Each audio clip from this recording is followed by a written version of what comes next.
Hello everyone, welcome to my channel commerce smart classes. आज हम EPRG model के बारे में पढ़ेंगे। ये जो ईपीआरजी मॉडल है ये सब फर्स्टली ईपीजी मॉडल था, इसमें आर है वो बाद में इंक्लूड हुआ है। और जो ईपीजी मॉडल था वो पेरीम्यूटर ने 1969 में दिया था। हॉवर्ड बी पेरीम्यूटर ने 1969 में दिया था, बट बाद में इसमें कुछ मार्केट की स्ट्रेटेजी को देखकर इसमें आर को भी इंक्लूड किया गया और अब ये ईपीआरजी मॉडल है जो कि विंड ने, डगलस ने और पेरीम्यूटर ने दिया है। ईपीआरजी मॉडल, ये मॉडल क्या होता है, जो मार्केट स्ट्रेटेजी हम जब बिजनेस करते हैं, इंटरनेशनल बिजनेस करते हैं, तो कुछ जो प्रोड्यूसर होते हैं, मैन्युफैक्चरर होते हैं, उन्हें कुछ मार्केट स्ट्रेटेजी को फॉलो करना पड़ता है। मार्केट स्ट्रेटेजी मीन्स टू से कि अब आप अपने प्रोडक्ट को बाहर जब सेल आउट कर रहे हैं दूसरे देश में या अपनी ही कंट्री में सेल आउट कर रहे हैं, तो आप किस तरीके की मार्केट स्ट्रेटेजी फॉलो करते हैं, कैसी क्वालिटी रखते हैं, क्या कॉस्ट रखते हैं, क्या प्राइस हो, क्या कॉस्ट आती है, क्या प्राइस होता है, क्या प्रमोशन टूल्स का यूज़ करते हैं, that is called market strategy.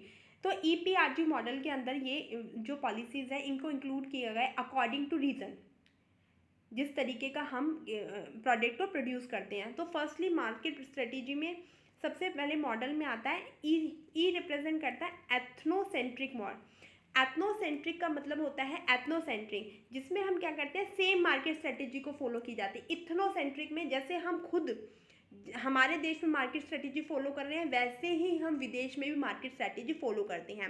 एक एग्जाम्पल से मैं आपको समझाती हूँ कि मैं अपने देश में कोई भी चीज़ अगर पेन बना रही हूँ, ठीक है, ये 10 रुपये का पेन है और इसकी क्वालिटी है, ये 10 रुपये का पेन है और इसकी क्वालिटी की बहुत अच्छा चलता है, और मतलब ऐसे भी नहीं है कि कोई इंक वगैरह बाहर छोड़ देता हो या कुछ भी है, इस तरीके का नहीं है, ठीक है, अच्छा है, स्मूथ चलता है, सब कुछ अच्छा है। तो मैं इसको अगर अपने देश में 10 रुपये का बेच रही हूँ ना, तो अगर मैं इसको फॉरेन में मॉरिशस वगैरह कहीं भी इसको सेल आउट करूँगी तो मैं इसको 10 ही रुपये का सेल करूँगी और इसकी क्वालिटी, क्वांटिटी, रेट सब कुछ मैं सेम रखूँगी। आप खुद कर रहे हो ना, जैसा यूज़ खुद कर रहे हो, मतलब जैसा खुद खा रहे हो ना वैसा ही हम गरीबों को खिलाते हैं या फिर मेहमानों को खिलाते हैं, दैट इज़ कॉल्ड एथ्रोसेंट्रिक। एथ्रोसेंट्रिक के अंदर आता है। सेकंड आता है ईपी। पी रिप्रेजेंट करता है पॉलीसेंट्रिक से। पी रिप्रेजेंट हमारा करता है पॉलीसेंट्रिक।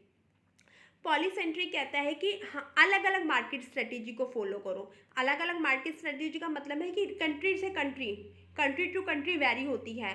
जैसे मतलब अब देखो, जो बर्गर है, ठीक है, बर्गर अमेरिका में तो हैम बर्गर खाया जाता है, हैम बर्गर, बट इंडिया में जो बर्गर खाया जाता है वो आलू टिक्की बर्गर खाया जाता है, आलू टिक्की को ज़्यादा प्रेफरेंस दिया जाता है।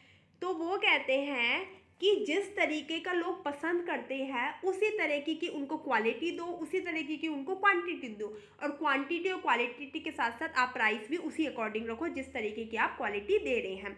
तो पॉलीसेंट्रिक कहता है कि कंट्री टू कंट्री वेरी करता है, जिस तरीके की आप अपनी चीज़ें प्रोडक्ट बना रहे हैं, प्रोवाइड कर रहे हैं कस्टमर को, उसी तरीके का रेट रखिए। तो ये पॉलीसेंट्रिक वेरी करता है। और एथनो सेम।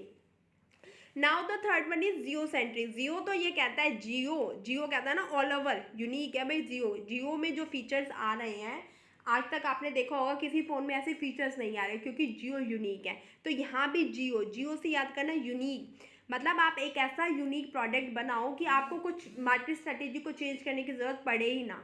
आपका जो प्रोडक्ट हो वो कंट्री टू कंट्री क्या रहे, यूनिक ही रहे। जैसे एप्पल का फ़ोन है, इसमें एक एग्जांपल हम देखते हैं। एप्पल का फ़ोन है, वो यूनिक प्रोडक्ट है, मतलब आप अगर वो इंडिया में भी जितने का प्राइस का बिक रहा है ना, वो वहाँ पर भी उसी, क्योंकि उसमें यूनिक ही फीचर्स है, यूनिक ही प्रोडक्ट है, तो उसमें कुछ चेंजमेंट करने की ज़रूरत नहीं होता है। तो वो कहता है यूनिक, ऐसे यूनिक प्रोडक्ट ऐसा बनाओ कि उसके लिए मार्केट स्ट्रेटेजी चेंज करने की ज़रूरत पड़े ही ना। ईपीआर। अब हम पढ़ेंगे आर के बारे में।